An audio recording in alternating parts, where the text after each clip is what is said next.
E aí galera, tudo bem com vocês? Vamos agora para a segunda parte de cinética. Se você não viu ainda a primeira parte que está aqui no canal, tô deixando aqui nos cards, dá uma visita lá que tá muito legal, muito interessante, beleza? O que a gente vai falar nessa segunda parte? A gente vai falar como ocorrem as reações e a gente vai falar os fatores que alteram a velocidade das reações, beleza?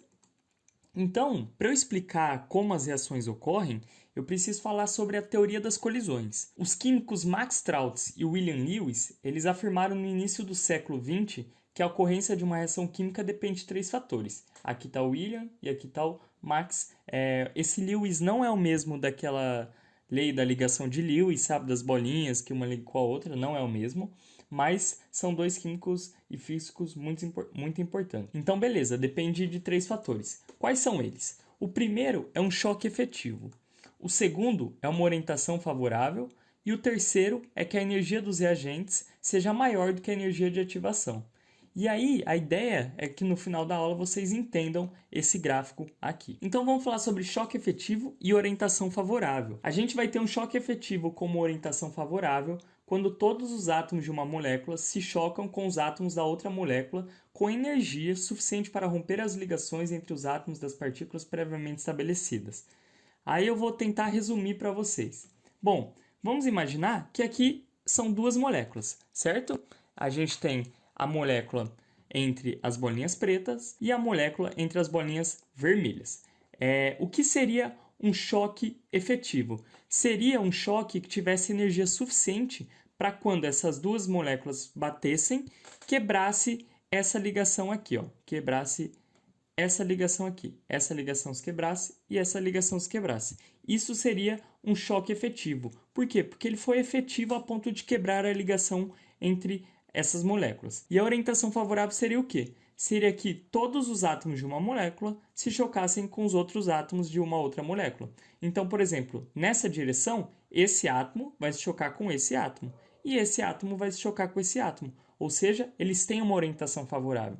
O que não acontece aqui. Aqui, o hidrogênio vai se chocar com um dos cloros, mas esse hidrogênio aqui não vai se chocar com esse cloro ou com outro. Ele não vai se chocar com um elemento de uma outra molécula. Então, não é uma orientação favorável. Aqui, a mesma coisa. Esse cloro não vai se chocar com outro elemento de uma outra molécula. E aqui a mesma coisa. Tanto esse cloro quanto esse hidrogênio não vão se chocar com os outros elementos. Então, para ocorrer uma reação, eu preciso de um choque efetivo, que é a energia suficiente para quebrar a molécula já pré-existente, e uma orientação favorável. E o terceiro fator é a energia de ativação. Tem a definição, né? Uma definição mais comum é a energia mínima necessária para que a reação aconteça. Como assim energia mínima para que uma reação aconteça? Imagina que você tem um álcool, certo? E você joga esse álcool no chão. Bom, o que você tem no chão? Você tem o oxigênio, que é o nosso comburente, e você tem o álcool, que é o nosso combustível, mas não pega fogo.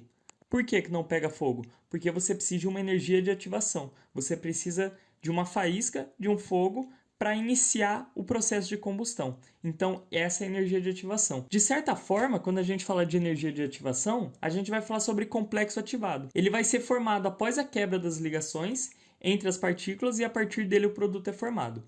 Por exemplo, a partir do momento que eu tive o choque efetivo e a orientação favorável, o que aconteceu? As minhas moléculas de Cl, Cl e HH se quebraram, certo? Ó, a molécula aqui quebrada. E aí o que aconteceu? Eu formei um complexo, que é esse quadrado aqui. Nossa, eu formei um complexo. Beleza. E aí o que eu fiz? O que eu tenho? Eu tenho esse complexo lá parado. A partir do momento que eu coloco uma energia de ativação, o meu complexo vai formar o produto. Esse cloro vai se juntar com esse hidrogênio e esse cloro vai se juntar com esse hidrogênio. Beleza? Então, energia de ativação. Com isso, a gente consegue entender esse gráfico. Primeiro, esse gráfico é de uma reação exotérmica. Como que eu sei? Porque eu estou perdendo energia. Os meus reagentes têm mais energia do que os meus produtos. Então uma reação exotérmica. Então, beleza. Eu estou seguindo aqui, ó, essa linha, certo? É a mesma energia dos reagentes. E aí, do nada, eu tive um salto de energia aqui. O que é esse salto de energia? Aqui é o choque efetivo, certo? É quando os reagentes estão tendo choque que geram essa energia. E aqui no alto dessa montanha, eu vou ter, ou no alto desse pico, né? Eu vou ter o meu complexo ativado. Ah, entendi. E após esse complexo ativado, eu vou começar a formar o meu produto. Só que reparem, se eu não tiver a energia de ativação, a minha função não continua, o meu gráfico não continua, a minha reação pararia aqui no alto desse cume. Então, eu preciso de energia de ativação para fazer com que o complexo ativado passe a virar produto. E quem é a energia de ativação? É exatamente essa área aqui, onde tem essa seta. Beleza? E agora vamos falar sobre os fatores que alteram a velocidade das reações, né? Porque vocês devem estar perguntando, bom, a gente falou sobre a velocidade média, a gente falou sobre como ocorrem as reações, mas será que dá para alterar a velocidade de uma reação? Dá para alterar. E existem alguns fatores, né? Vão ser eles a temperatura, a pressão, a superfície de contato, a concentração dos reagentes. Opa, não é esse cara aqui não. Ah, agora tá certo, a concentração dos reagentes. E o catalisador. Eu sei, isso é um catalisador de carro, não é um catalisador químico, mas foi o que eu consegui achar. Então vamos lá. Temperatura. Quanto maior a temperatura, maior a velocidade da reação. Pois quanto maior a temperatura, mais agitadas as moléculas ficam, gerando assim os choques efetivos com maior facilidade. Então reparem, aqui a temperatura está baixa. Olha as moléculas se mexendo.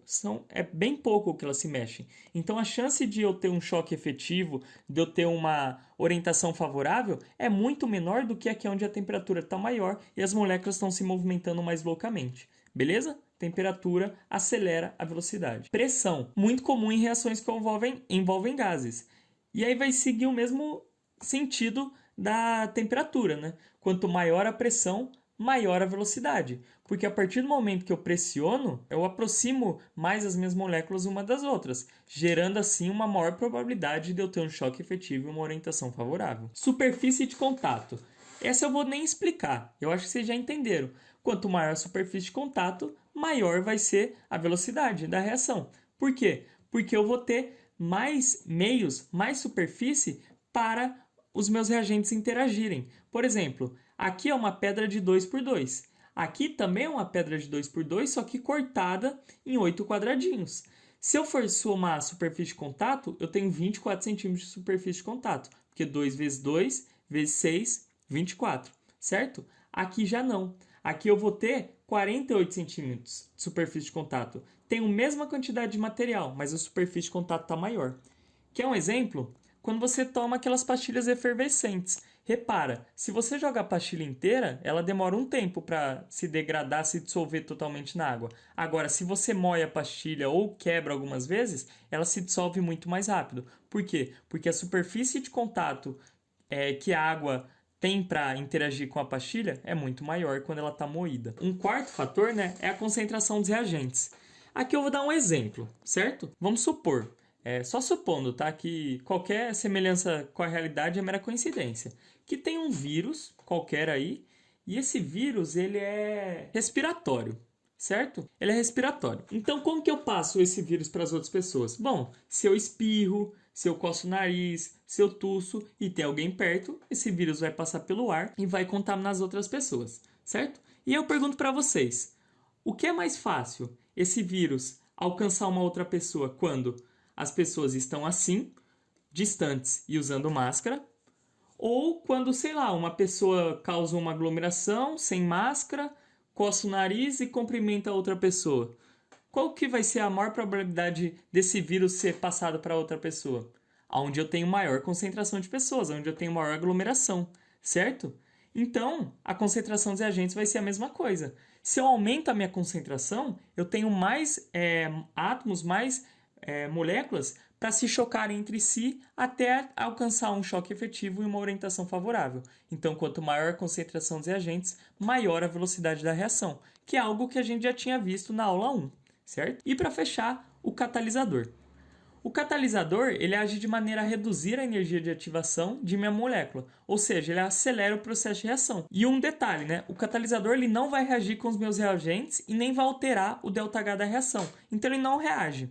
Eu adiciono o catalisador no começo e no final eu vou produzir o mesmo catalisador que eu adicionei. E como que ele funciona? Bom, a gente sabe que para ocorrer a reação, eu vou ter que formar o meu complexo ativado e ativar e jogar uma energia ativa, né? Porque a partir dessa energia de ativação, a minha reação vai continuar. O catalisador vai agir diminuindo a quantidade dessa energia. Então, sem o catalisador, olha o quanto de energia que eu tenho que gastar aqui nesse ponto vermelho, e com o catalisador, o meu pico é muito menor. Então, o catalisador vai servir para a energia de ativação ser menor. E aí, com isso, ele consegue também acelerar a reação. Um exemplo de catalisador são as enzimas. Por exemplo, a amilase, que é a enzima que tem na nossa boca, na nossa saliva. Quando a gente coloca algo na boca, a gente sente essa coisa começar a derreter, começar a degradar. Por quê? Porque é a nossa enzima que está degradando e está catalisando esse alimento antes de chegar no nosso estômago. Beleza, galera? Então, como hoje é aula de velocidade, né, cinética, vou deixar aqui o Relâmpago Marquinhos. Espero que vocês tenham gostado da aula. Espero que vocês tenham entendido. Lembrando que agora eu tenho Instagram, sigam lá no Instagram e fiquem em casa. Até a próxima. Falou!